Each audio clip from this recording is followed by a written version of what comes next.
exemplo, os de número 6, 8, 9, 11, 12, 13 e 14.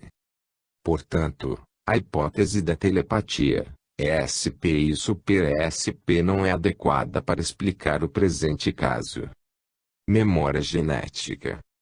Esta hipótese, embora fraca e discutível, não pode ser destacada, antes que demonstremos sua inadequação ao caso em exame.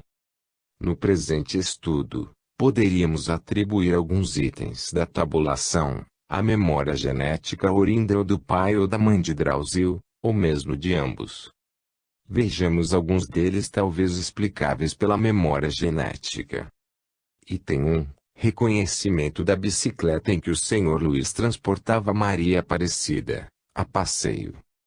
Seria uma lembrança herdada do pai? Item 3. A escolha correta da gaveta de ferramentas. Poderia ser herança do pai. Item 4. A borboleta. Também poderia ser memória oriunda do pai. Item 5. Reconhecimento da casa antiga, onde morou Maria Aparecida. Poderia ser herança mnemônica do pai e da mãe. Os demais itens, principalmente aqueles que dizem respeito ao comportamento, fobias e preferências do paciente, dificilmente seriam explicáveis com base na hipótese da memória genética.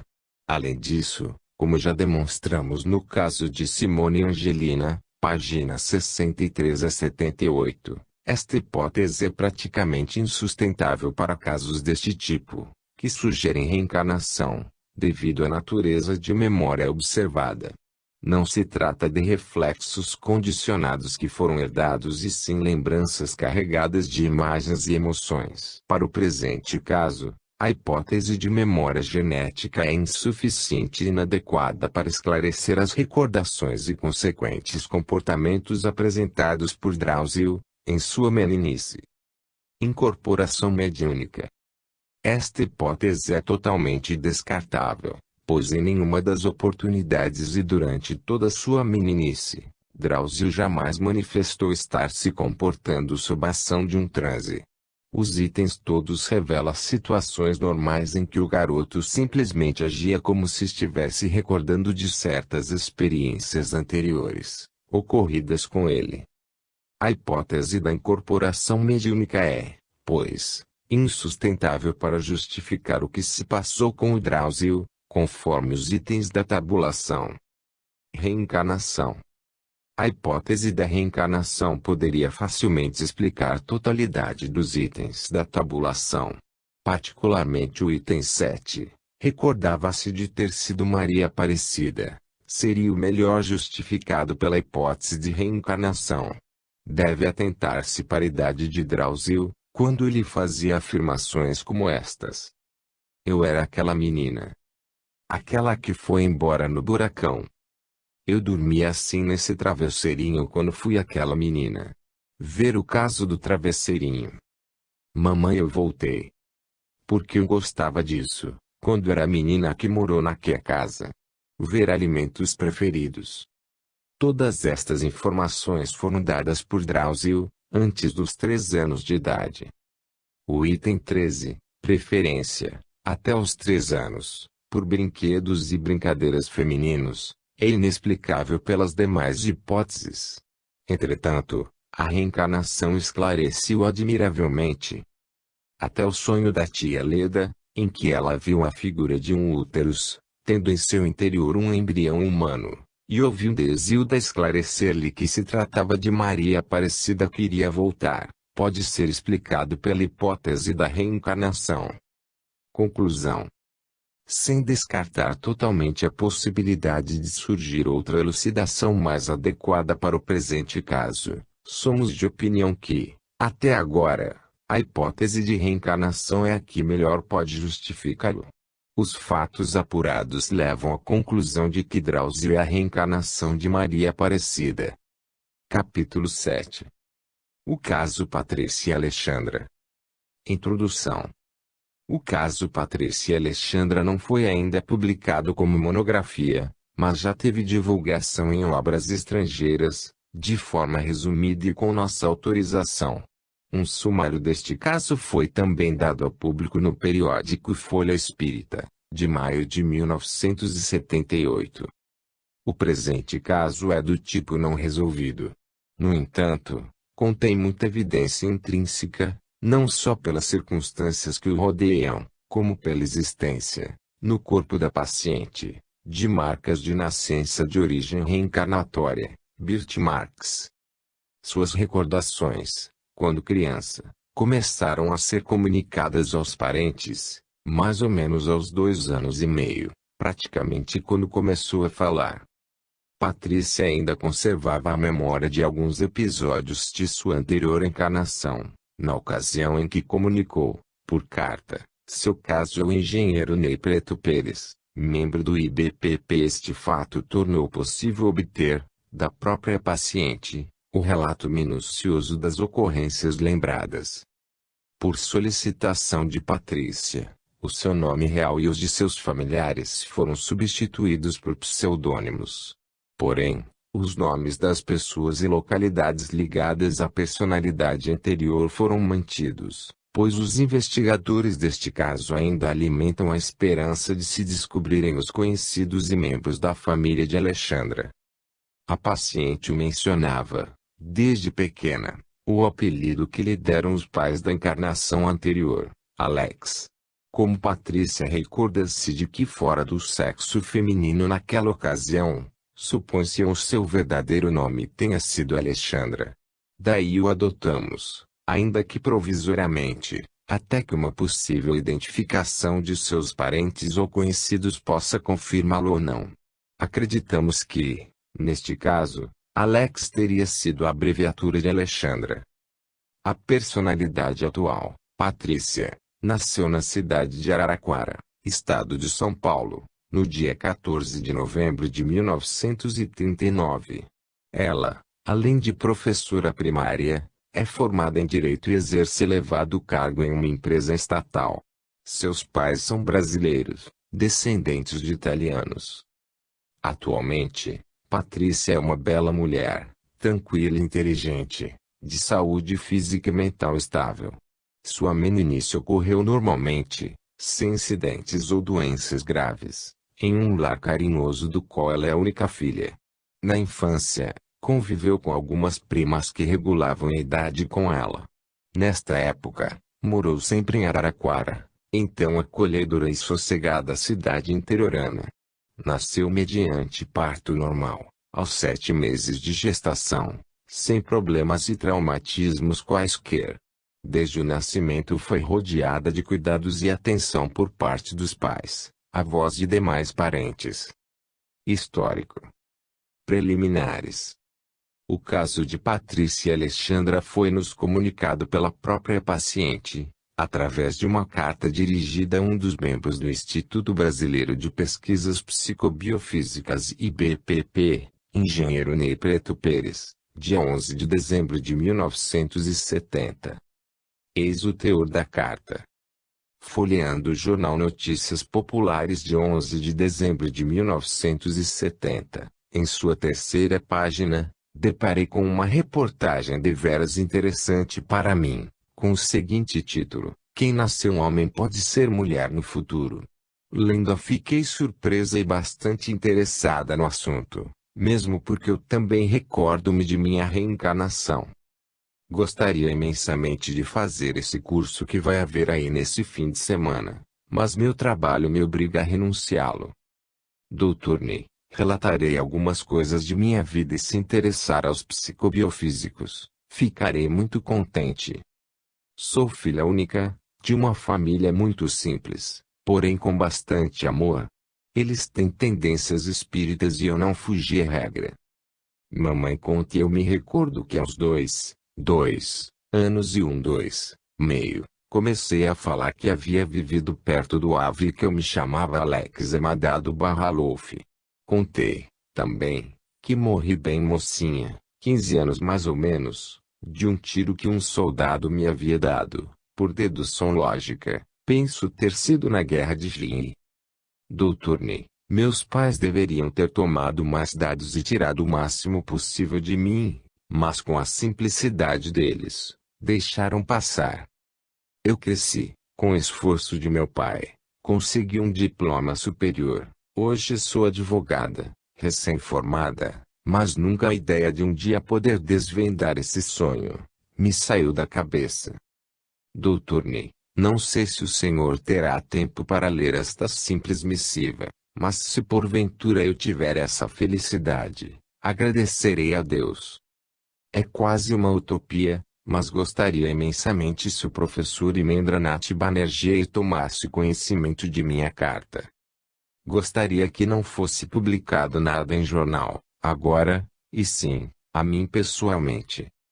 Sem mais, o meu cordial abraço e muito obrigada. Assinada e datada em 11 de dezembro de 1970. No dia 10 de março de 1970 endereçamos carta a Patrícia, enviando-lhe questionários a serem preenchidos e devolvidos. Solicitamos, além disso, um relato mais minucioso do seu caso que incluísse dados precisos quanto ao local, datas e pessoas relacionadas com o mesmo. Como não obtivemos resposta, encarregamos o engenheiro de Jala Caselato e a sua esposa, Profa. Eleonora S. Caselato, de fazerem uma visita a Patrícia, em seu domicílio na cidade de Araraquara. Esta entrevista ocorreu dia 6 de julho de 1971 e foi inteiramente gravada. Achavam-se presentes, além da paciente, seu tio, Sr. Ivo, e sua avó, de Josefa. Entrevista do dia 6 de julho de 1971. Solicitada a relatar aquilo de que se recordava relativo à sua anterior encarnação, Patrícia disse o seguinte. Patrícia, eu vivi na França.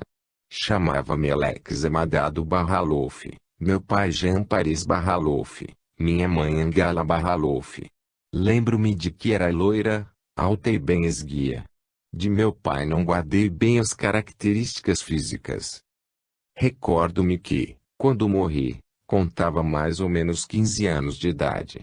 Devia ter sido por ocasião de uma guerra, pois lembro-me que bateram à porta. Um soldado entrou e eu recebi um tiro. Senti sede, pedi água e morri. Eu era sempre levada por meus pais a passear no Havre, França. Lembro-me do tipo da casa em que morava então. Aqui em Araraquara há uma casa cujo aspecto se lhe assemelha, pelo menos na aparência. Eleonora, desde quando se manifestaram suas recordações? Patrícia, desde a idade de 2 anos, eu já relatava tais episódios às pessoas da família. As ainda tenho, desses fatos, a lembrança semelhante à dos episódios que normalmente ocorrem comigo na presente existência. É como se eu os tivesse realmente vivido. Djalma, no decorrer de sua vida atual, ter-se-ia, você, impressionado por gravuras de livros, fotografias ou descrições relacionadas com França. Patrícia, eu sempre gostei muito do idioma francês.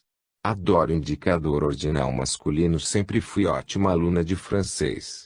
De um modo geral gosto de tudo que se relaciona com a França. Apreciaria bem fazer uma viagem até lá. É um país que realmente desejo conhecer. Não me lembro de ter sido particularmente impressionada por gravuras, fotografias ou descrições relativas à França. Mas gosto em geral de tudo de lá. Não sei porquê.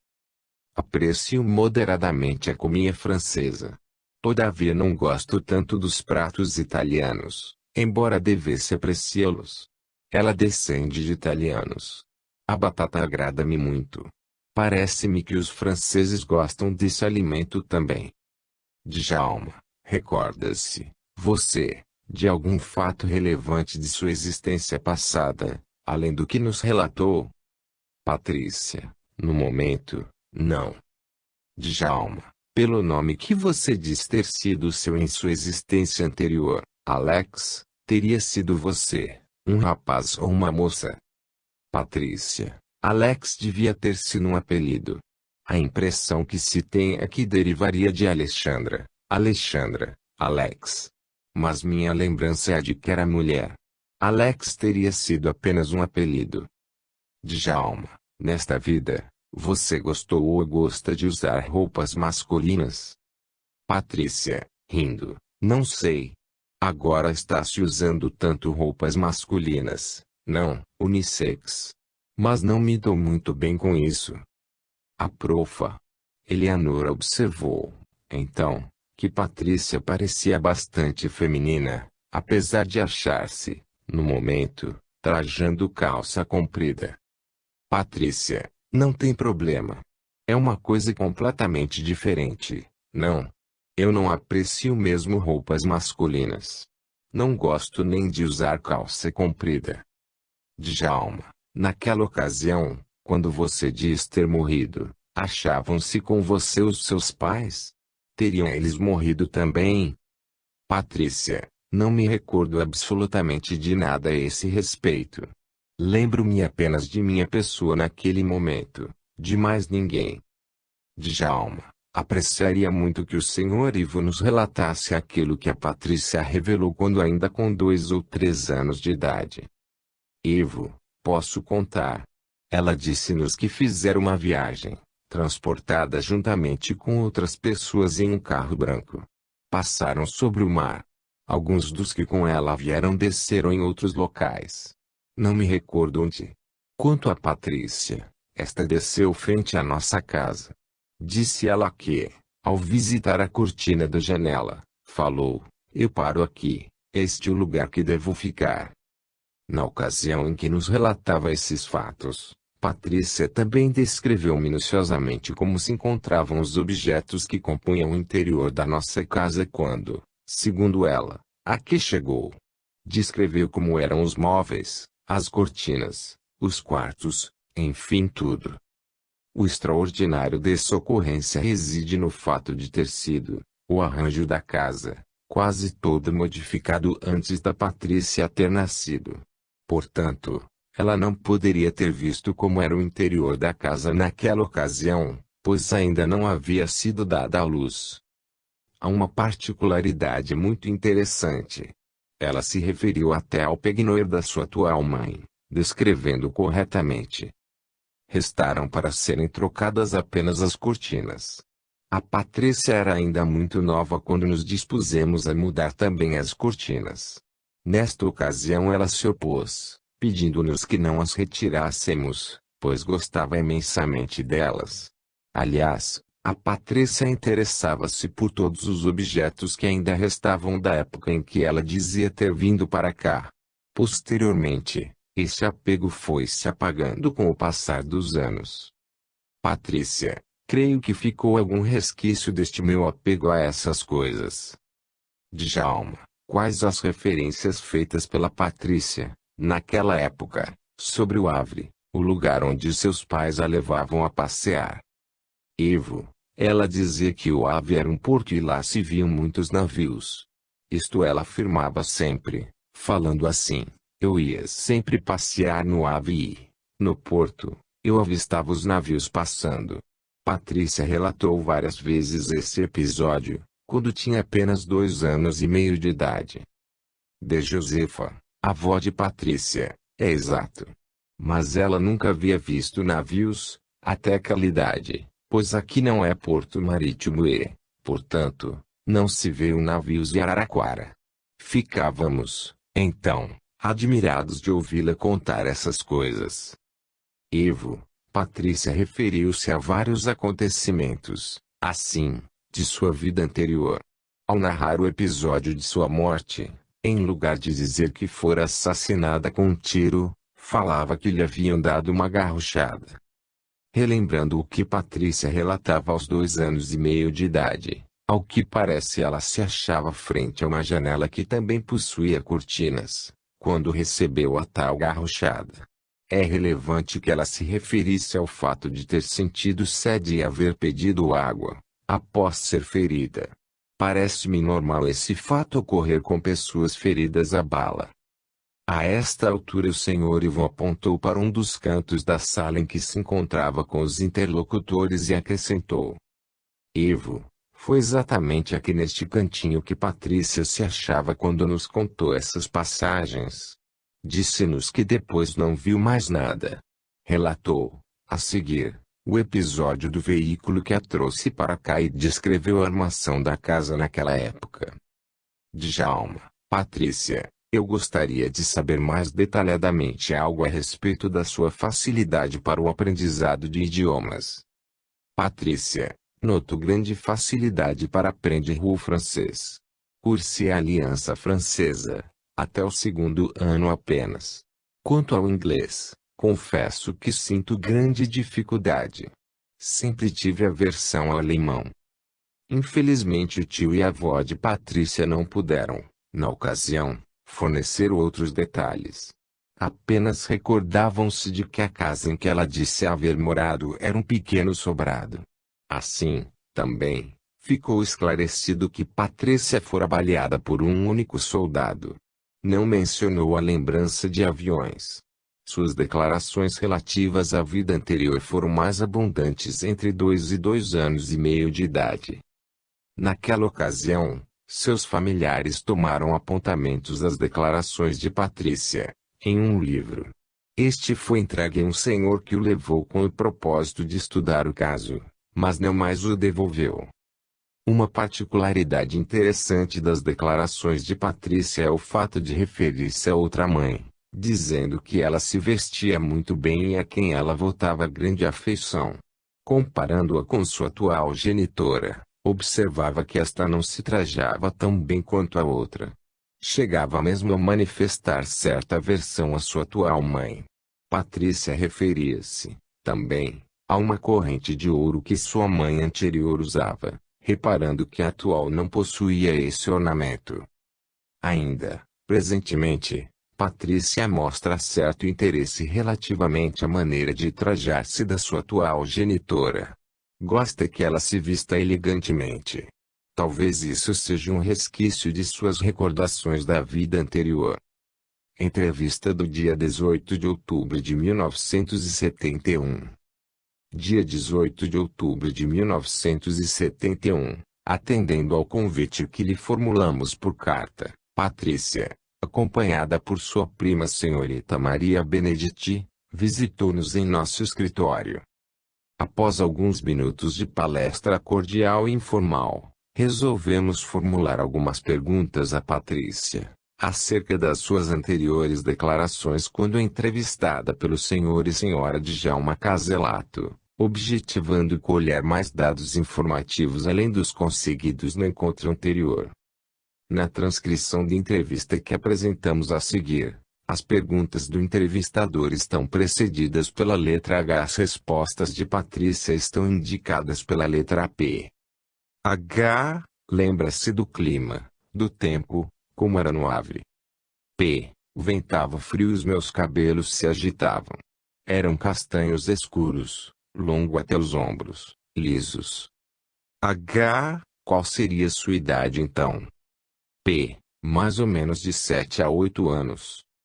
H. De quem ver se recorda mais daquela época? P. Eu já era maiorzinho e lembro-me bem de minha mãe. Era alta, esguia, bem elegante e loira. Vestia um traje cor cenoura, tipo chemiser com gola esporte, tudo da mesma cor. H. Recorda-se de seu pai?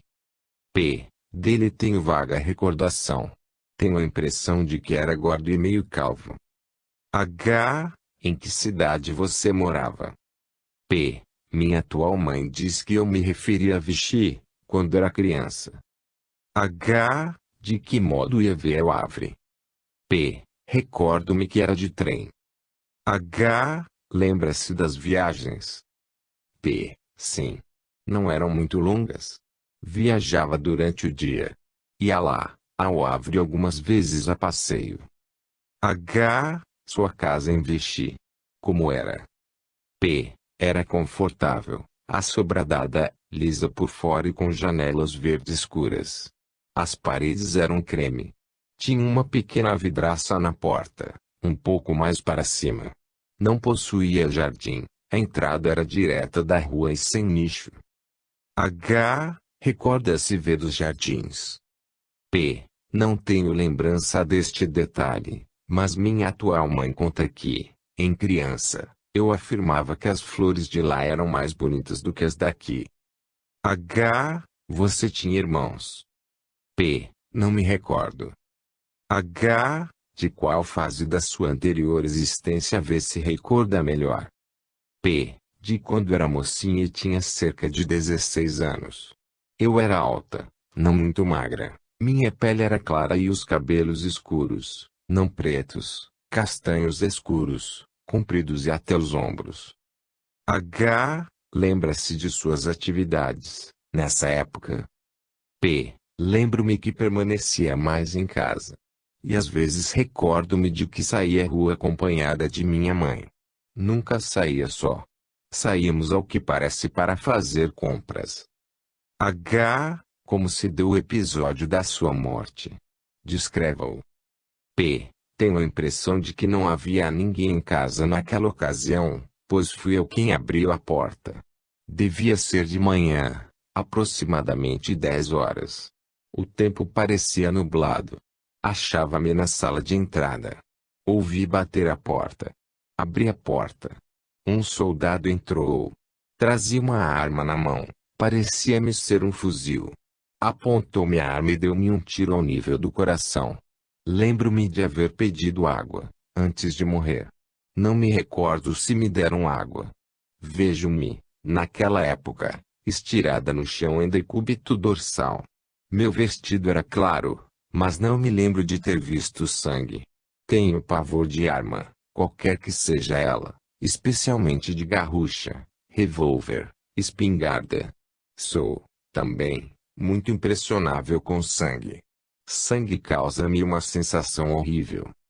H. Em suas informações quando criança, V se referia a um veículo que a transportou até Araraquara. Descreva-o. P. Era branco, fazia lembrar um avião, pois flutuava sobre o solo e o mar, mas não era avião.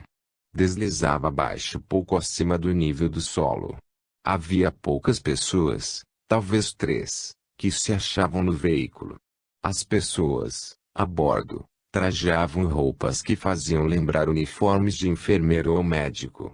Ao chegar de frente à minha casa, em Araraquara, uma das pessoas, um homem, disse-me: "Você fica aqui." Não vi como desci, mas lembro-me de ter assistido quando o veículo foi embora. Era todo branco, tinha forma de fuselagem de um avião, mas sem asas nem rodas. Por dentro viam-se assentos com encostos altos e todos brancos também. Não fazia ruído. Meu porte físico era, ainda, o de uma garota de seus 15 anos. Via-me trajando um vestido branco feito de tecido leve esvoaçante. O traje era comprido. Um dos tripulantes falara comigo. O outro, que se achava mais à frente, manteve-se de costas e não me fixou nenhuma vez. O quem dirigiu a palavra parecia ter viajado ao meu lado. Trajava-se de branco também. Não me recordo como entrei em minha casa. Apenas vi-me lá dentro e pude observar bem o seu interior. Lembro-me de que já era noite quando cheguei. A minha sensação era de que viajara algumas horas. A casa estava iluminada por dentro, com as luminárias normais.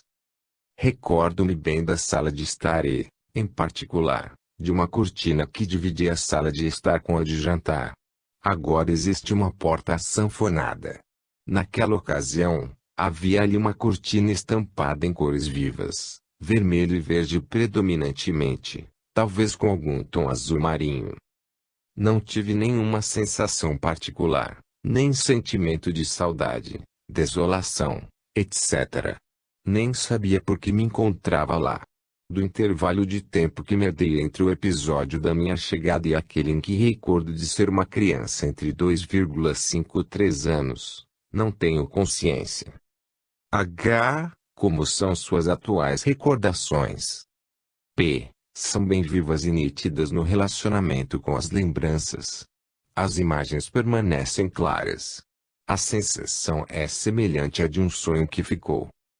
Entrevista do dia 19 de setembro de 1973.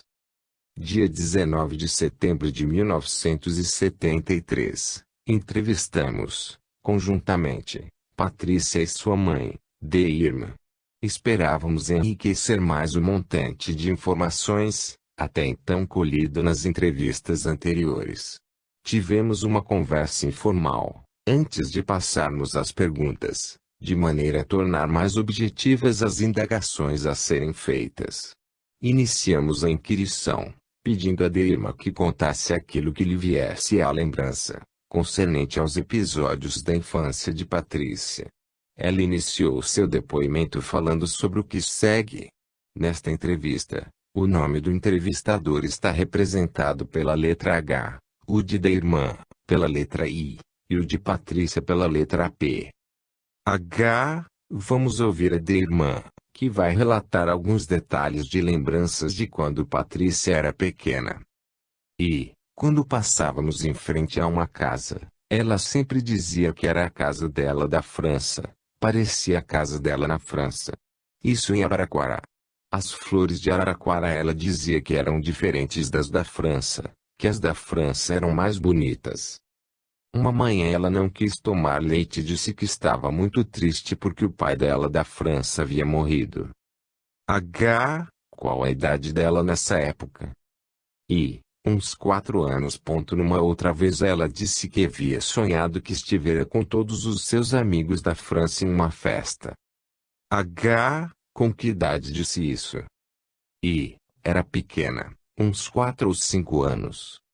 H. Ela se referia a outra mãe. I. Dizia que eu era feia e que a mãe dela da França era linda, bonita, de cabelos louros e compridos. H. Ela se referia muitas vezes à França.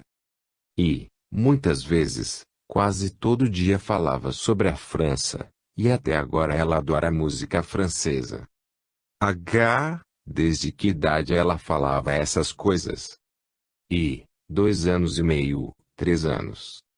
H. Ela aprendeu a falar rapidamente. Falou desde muito cedo. I. Não muito. Falar ela falava. Não me lembro a idade em que começou a falar. Falava normal, como criança. H. Na sua casa nunca se falou na França? I. Nunca. H. Ela sabia a respeito da França espontaneamente. Ela dizia a palavra França. I. Sim. Dizia França e também Havre. H. E quais as outras referências que ela fazia à França? I. Não me lembro. Todo dia ela falava na França. Quando via qualquer coisa era a França que tinha as coisas melhores, mais bonitas. H. Ela descrevia a cidade onde nasceu? I. Sim, Vichy. H. E quem passeava com ela no Havre? I. Um tio. H. Como ele se chamava? I. Nunca falou. H. Patrícia, você se lembra de sua anterior mãe? P. Da minha mãe, e me lembro dos traços. Era alta, magra, loira. Eu não me lembro de detalhes, lembro-me do todo. H. Havia alguma coisa particular que ela usava? P. Sempre as chapéus voaçantes, como uma névoa. Não sei explicar. H. Tinha alguma joia particular? P. Não me lembro. H. Não havia uma pequena medalha de ouro? P. Não me lembro. H. E o Jean Paris Barralouf, que veio diz ter sido seu pai. Referente a ele ainda se lembra de alguma coisa? P. Nada. Eu tenho a vaga impressão de que ele era meio gordo, mas fisionomicamente nada. H. E o nome, como é que vê sabe o nome? P. Isso eu não sei, eu devo ter falado. H. Você falava este nome quando era criança? P. Sim, quando tinha 3 ou 4 anos. H. Desses dois nomes de qual V conserva a mais nítida lembrança? P. Da minha mãe. H. Você lembra bem do incidente do tiro? P. Sim. H. Se possível descreva-o, por favor. P. Eu fui olhar na janelinha da porta. Eu tenho a impressão de que alguém havia batido. Aí eu não sei se abriram ou arrombaram a porta. Eu estava quase no meio da sala e levei um tiro. Caí e pedi água. Disso eu me lembro bem. Um soldado, uma pessoa de farda. H. Você gosta da França? P. Muito. Tenho paixão por conhecer. H. Você teria por acaso uma ideia bem nítida da cidade em que viveu? P. Não muito nítida. Mas lembro-me do calçamento de paralelepípedos. H. De que cor? P. Cinza chumbo. Parece sempre meio molhado, meio úmido, com uma névoa. A casa é em estilo com pedras. Uma cidade escura, sem muito sol. H. Quando vê. Era criança, V se referia ao Havre. Você tem lembrança de como seria? P. Eu me lembro do porto, navios atrasando. Não sei descrever. H. A lembrança é muito vaga. Tinha sol ou era também escuro? P. Não, sem sol. H. E quanto à sua figura? P. Eu me lembro também. Era não muito alta, da minha estatura, não magra também, cabelos longos e escuros. H. Você disse que tem uma certa simpatia pelos árabes, por gente de raça árabe. Você poderia falar a respeito disso? P. Tenho sim, bem pronunciada. H. Há uma raça que vê aparecer mais entre eles? P. Eu gosto em geral. Tenho afinidade. Acho-os ótimos. Me dou bem. H. Desses países do norte da África como Marrocos, Argélia, ou então países de influência árabe, você poderia precisar algum pelo qual tem especial simpatia? P. Não, acho que não sei definir. H. Qual o seu relacionamento com o seu passado? Fora seu pai e sua mãe, V conheceu mais alguma pessoa? P. Lembro de um tio que me levava a passear no Havre. H. Como ele era? P. Não me lembro nada. H. E o nome dele? P. Também não me lembro. H. Ela nunca se referiu? I. Ela falava todos os dias no tio que a levava a passear no Havre. Ela disse que não ia de navio e sim de trem. Eu não sei. H. Ela dizia quanto tempo viajava? I. Não. H. Ela dizia que ia de trem. P. Sim. H. Como foi que ela começou a falar? De repente. I. A primeira vez que começou a falar, eu estava sentada com ela na sala e estava dizendo que ia trocar os móveis. Ela levantou-se e disse que não, que ninguém ia tirar aqueles móveis dali, pois quando ela chegava havia gostado muito, que ninguém vai mexer nesses móveis. Eu perguntei, mas vê de onde chegou? Ela disse, ué, cheguei da França. Aí começou a falar. H. Que ela disse? I. Disse que chegou no automóvel branco, que tinha chofer todo de branco, e havia outro com ela. Disse que passaram por cima do mar, mas que não tocou no mar e sim voou por cima. Quando chegou a Araraquara, em gente à nossa casa, o chofer abriu a porta e disse-lhe, e aqui? Ela não viu o rosto de nenhum. Estavam todos de branco. Ela disse que me viu vindo para a sala, de pinguinoiro. Disse direitinho como eu estava naquele dia em que ela chegou. Quando estava com 2 ou 3 anos, contou como era a casa corretamente. H. De acordo com as descrições dela, quando ela chegou a senhora já estava esperando para nascer, ou não? I. Acho que não. Ela nasceu de 7 meses. Como pode ver-se, os depoimentos de Deirme e de Patrícia concordam em linhas gerais com os anteriores. As pequenas diferenças se justificam, devido ao grande lapso ocorrido desde a época em que os fatos se deram. No intuito de obter mais informações acerca dos episódios acontecidos com Patrícia durante sua infância, procuramos entrevistar as primas que com ela conviveram naquela época. Elas eram ainda crianças e poderiam ter conservado melhor a lembrança dos eventos então ocorridos. De fato, ficamos sabendo que houvera muito comentário entre os familiares de Patrícia, quando ela manifestou aqueles estranhos comportamentos durante sua meninice. Pudemos, assim, apurar mais algumas passagens interessantes. A fim de tornar menos repetitivo o presente relato, procuramos reproduzir apenas aqueles trechos das entrevistas que pudessem melhorar os informes ainda incompletos, ou introduzir novos aspectos na narração dos fatos. A primeira a ser entrevistada foi a senhorita Dulce, professora de matemática. Depoimento verbal da professora Dulce, no dia 26 de junho de 1978. Solicitada a relatar os fatos mais marcantes acerca de sua prima Patrícia, a profa. Dulce contou-nos o seguinte. Lembro-me de um fato muito comentado, quando a Patrícia deveria ter uns 2 ou 3 anos e achando-se com minha irmã Dora. Nesta ocasião, Dora deveria ter seus 10 ou 12 anos. Encaminhavam-se para a padaria da esquina, iam comprar leite e pão. Encontrava-se, nesta padaria, um soldado. No momento em que elas estavam entrando, o soldado mexeu com sua arma, provavelmente procurando ajeitá-la melhor, talvez o estivesse incomodando. Patrícia ficou tão apavorada, que começou a gritar, a berrar descontroladamente, caiu no chão, esperneou, desmaiou e teve de ser carregada de volta para casa.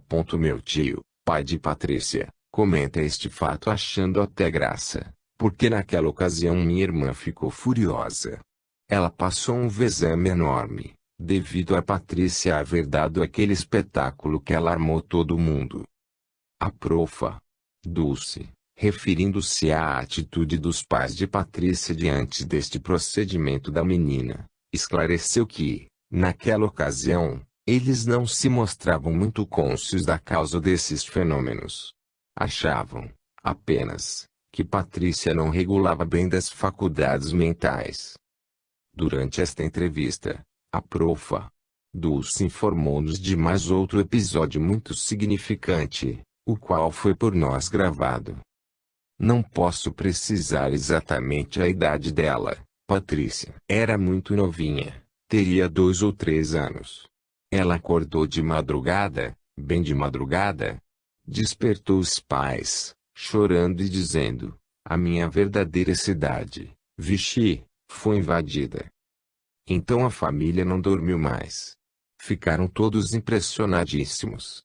Essas cenas todas, o fato de ela dizer o seu outro nome, Alex, que é francesa, e de recordar-se dos pais anteriores, já nos preocupavam muito.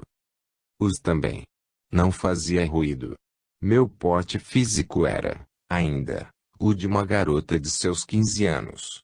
Via-me trajando um vestido branco feito de tecido leve esvoaçante. O traje era comprido.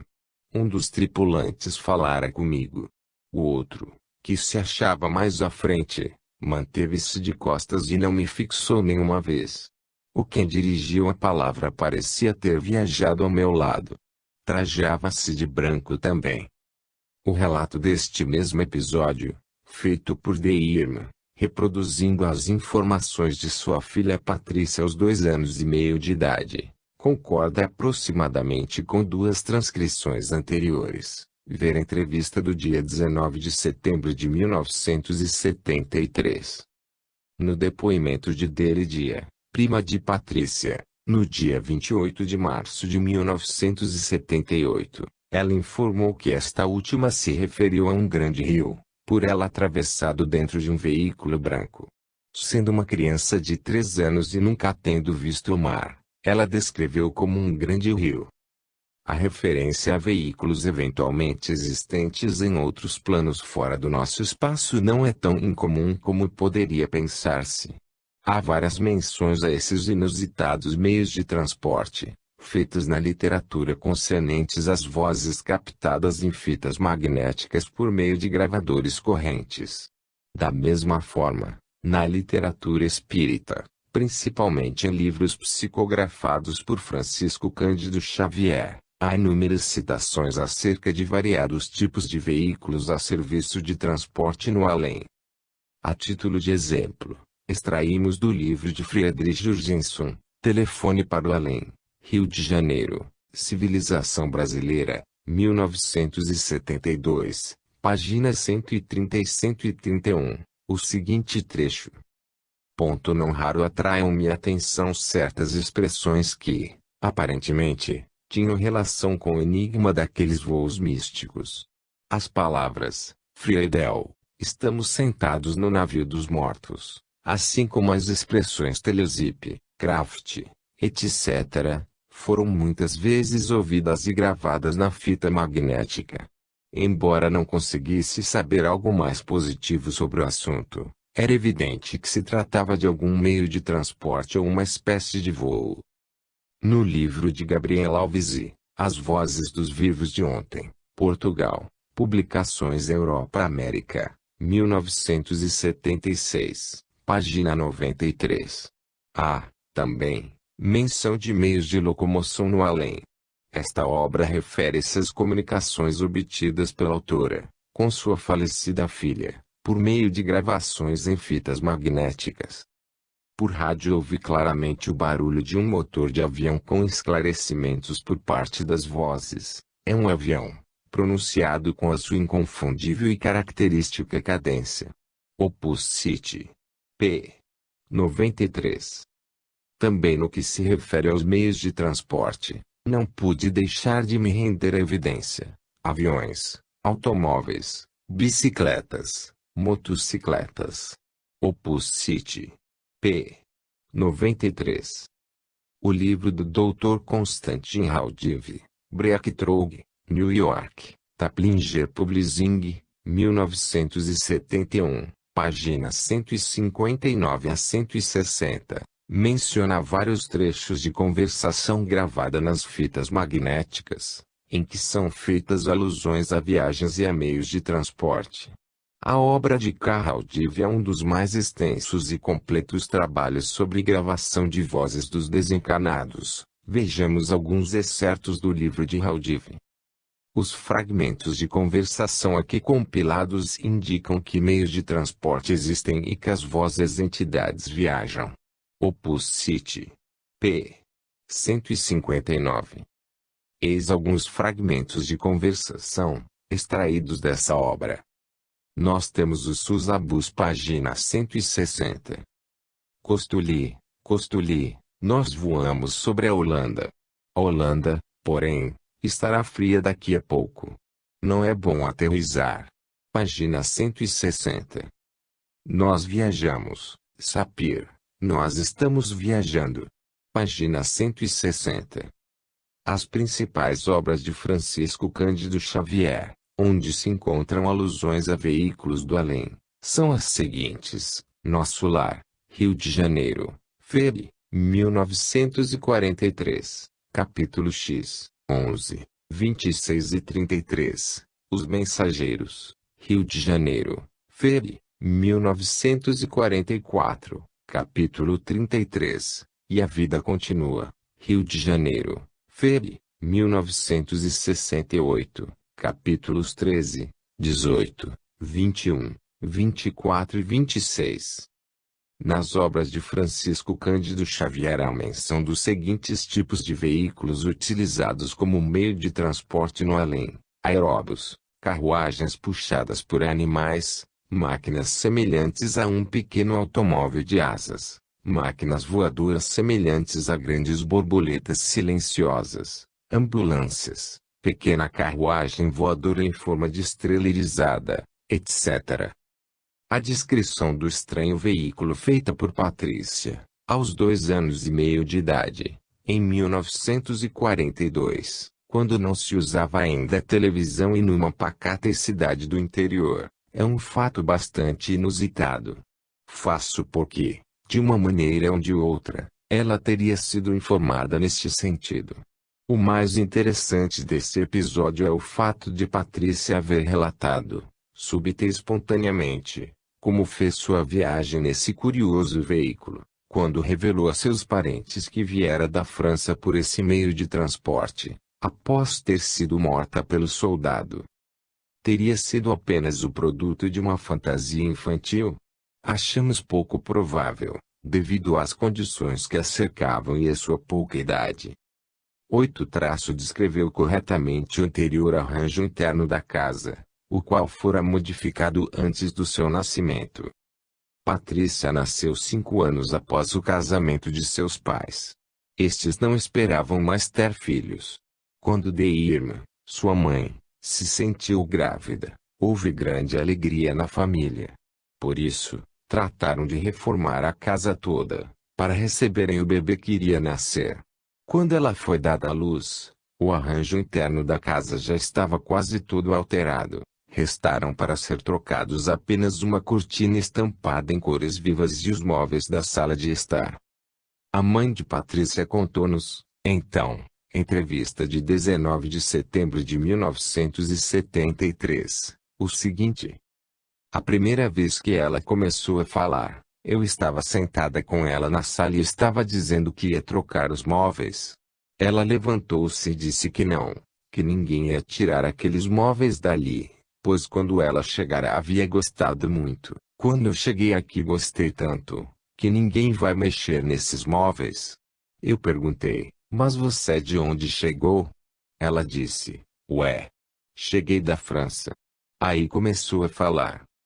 Patrícia ainda se recorda do momento de sua chegada, quando deixou o estranho veículo que a transportou da França até Araraquara. Lembro-me de que já era noite quando cheguei. A minha sensação era de que viajara algumas horas. A casa estava iluminada por dentro, com as luminárias normais. Recordo-me bem da sala de estar e, em particular, de uma cortina que dividia a sala de estar com a de jantar. Agora existe uma porta sanfonada. Naquela ocasião, havia ali uma cortina estampada em cores vivas, vermelho e verde predominantemente, talvez com algum tom azul marinho. Entrevista de 18 de outubro de 1971. O Sr. Ivo, no encontro de 6 de junho de 1971, assinalou uma particularidade interessante concernente à chegada de Patrícia e por ela rememorada. Há uma particularidade muito interessante. Ela se referiu até ao pegnoir da sua atual mãe, descrevendo corretamente. A profa. Dulce e Dedora deram grande ênfase ao fato de Patrícia ter descrito o arranjo interior da casa, como se achava antes do seu nascimento. Realmente é um acontecimento fora do comum, pois ela não havia sido informada acerca dos anteriores detalhes da casa por ter estado em fase de gestação. 9. Quando estava com cerca de 3 anos de idade, despertou os pais, de madrugada, chorando e exclamando, a minha verdadeira cidade, Vichy, foi ocupada. A profa. Dulce foi quem relatou esta passagem, na entrevista de 26 de junho de 1978. Dedora, em seu relatório de 28 de dezembro de 1978, completou a informação. Ela, a Patrícia, acordou de madrugada, gritando e dizendo, invadiram a minha França, a minha Vichy. Onde está minha mãe? Onde está Madame Jean-Pierre? Eu quero voltar. Teve um verdadeiro aceso a um choro e gritos. De manhã, pelo rádio, não havia televisão, deram a notícia. A França foi invadida pelo exército alemão, Vichy foi ocupada. Em 11 de novembro de 1942, os alemães invadiram totalmente a França, ocupando Vichy, onde Pétain instalara, em 14 de junho de 1940, a sede do governo provisório. Em 14 de novembro de 1942, Patrícia completaria 3 anos de idade. Por conseguinte, há uma concordância perfeita entre todos os eventos mencionados neste item. Esta passagem revela, ainda, o extraordinário apego à França, demonstrado por Patrícia, levando-a a captar paranormalmente aquele fato importante ocorrido com o país ao qual ela se dizia vinculada antes de reencarnar. 10. Em seus estudos de línguas, sempre mostrou grande facilidade para aprender o idioma francês. Na entrevista do dia 6 de julho de 171, Patrícia declarou o seguinte: noto grande facilidade para aprender o francês. Cursei a Aliança Francesa, até o segundo ano apenas. Quanto ao inglês, confesso que sinto grande dificuldade. Sempre tive aversão ao alemão. Vê-se, pelas declarações de Patrícia, que ela não tem facilidade para o aprendizado de línguas, exceto o francês. O interessante é que, sendo oriunda de famílias italianas, tanto por parte do pai como da mãe, e convivendo com avós e tios italianos, ela não se refere ao idioma italiano. O fato de a Itália ter participado da Guerra Mundial, ao lado da Alemanha, e devido à grande popularidade de Mussolini, era natural que os italianos mostrassem certa simpatia pelo eixo Roma-Berlim. Portanto, é um fato inesperado que, no seio de uma família italiana, haja surgido uma garotinha que revelasse tanta afinidade pela França. Este país pertencia aos aliados que lutavam contra os alemães e os italianos. 11. Quando bem nova, Patrícia demonstrava certa aversão aos atuais genitores, comparando-os com os pais que tivera na encarnação anterior. Em entrevista do dia 19 de setembro de 1973, Irma, mãe da Patrícia, referiu-se a este aspecto de seu comportamento em criança, declarando: dizia que eu era feia e que a mãe dela da França era linda, bonita, de cabelos louros e compridos. No depoimento da professora Dulce, no dia 26 de junho de 1978, há a seguinte declaração: quando Patrícia começou a falar, passou a comentar. Dizia: meus pais eram ricos, elegantes e bonitos, vocês são muito feios e eu não gosto de vocês. Este modo de relacionamento da garotinha com seus pais é outro fato inusitado. Geralmente as crianças se apegam aos genitores, independentemente de condições estéticas. A afeição dos filhos para com os pais parece resultar dos cuidados e proteção destes e não do seu aspecto físico, da beleza, etc. As crianças são como os animais, estes se afeiçoam aos seus donos, porque deles é que recebem o trato, o alimento e os agrados. Somente mais tarde, os filhos adquirem compreensão suficiente para fundamentar seus sentimentos em relação aos pais, sobre outros valores. Parece que Patrícia ainda guardava vívida recordação dos alegados genitores que tivera anteriormente. Talvez ela se sentisse como uma criança arrancada do seu lar, já grandinha, e adotada por outra família. Era esta a impressão que ela causava, quando comparava, também, sua atual casa com a que dizia ter tido, na França. Ver item 6. 12. Lembra-se do seu porte e das suas atividades em Vichy. Patrícia recorda-se de que era mocinha de seus 15 anos.